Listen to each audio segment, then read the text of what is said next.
মাদকমুক্ত সমাজ গড়ার লক্ষ্যে চাঁদপুরের কচুয়ায় প্রীতি ফুটবল ম্যাচ আলোচনা সভা এসডি টেলিভিশন। আতাউল করিম কচুয়া প্রতিনিধির প্রতিবেদনে বিস্তারিত। মহান জাতীয় বিজয় দিবস উদযাপন উপলক্ষে ও মাদকের ভয়াল থাবা থেকে চাঁদপুরের কচুয়ার যুবকদের রক্ষা করতে এবং মাদকমুক্ত সমাজ গড়ার প্রত্যয়ে প্রীতি ফুটবল ম্যাচ আলোচনা সভার আয়োজন করে আকানিয়া আলোর সন্ধান সমাজ কল্যাণ সংগঠন।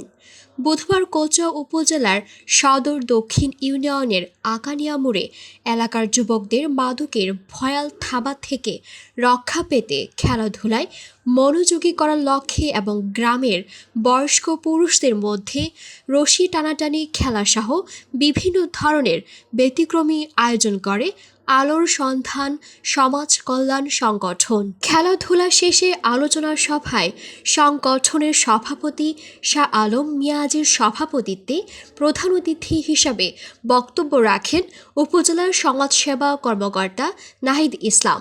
সংগঠনের সাধারণ সম্পাদক জাবেদ হুসাইনের পরিচালনায় বিশেষ অতিথি হিসাবে উপস্থিত ছিলেন আকানিয়া সরকারি প্রাথমিক বিদ্যালয়ের প্রধান শিক্ষক ওবায়দুল হক, কচুয়া প্রেস ক্লাবের সভাপতি আতাউল করিম, সাবেক শিক্ষক লোকমান শেখ, ইউনিয়ন বিএনপির সাধারণ সম্পাদক আব্দুর রশিদ মিয়াজি, উপজেলা ছাত্রদলের সিনিয়র সহ সভাপতি কামরুল ইসলাম, আলোর দিশারি সংগঠনের সভাপতি হাজি হারুন, সাধারণ সম্পাদক প্রভাষক ফারুক হুসাইন, কচুয়া মিয়াজি সঞ্চয় ও ঋণদান সমবায় সমিতির চেয়ারম্যান শফিক মিয়াজি, সংগঠনের সহ সভাপতি জাহাঙ্গীর আলম, কোষাধ্যক্ষ আব্দুল হাই এবং দৈনিক জবাবদিহি পত্রিকার প্রতিনিধি আলাউদ্দিন সহ আরও অনেকে।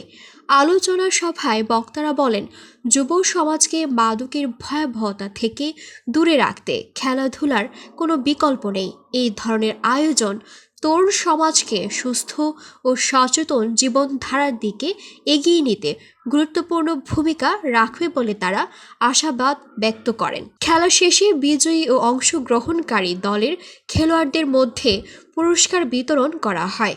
এ ধরনের ব্যতিক্রমধর্মী আয়োজনটি এলাকাবাসীর মধ্যে ব্যাপক উৎসাহ ও উদ্দীপনার সৃষ্টি করে।